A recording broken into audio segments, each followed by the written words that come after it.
Hey guys, for today's video, I will show you how to get back filters on Instagram.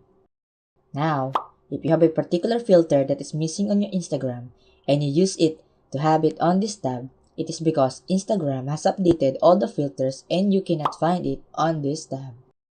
So what you need to do is you need to scroll down all of this and then tap on Browse Effect.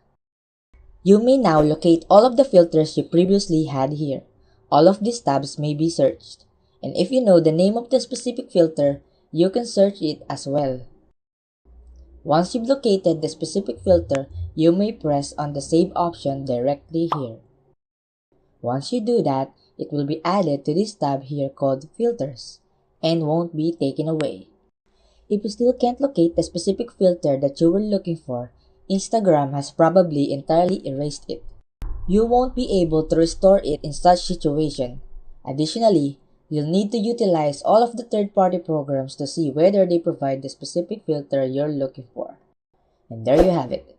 Thank you for watching and please do subscribe.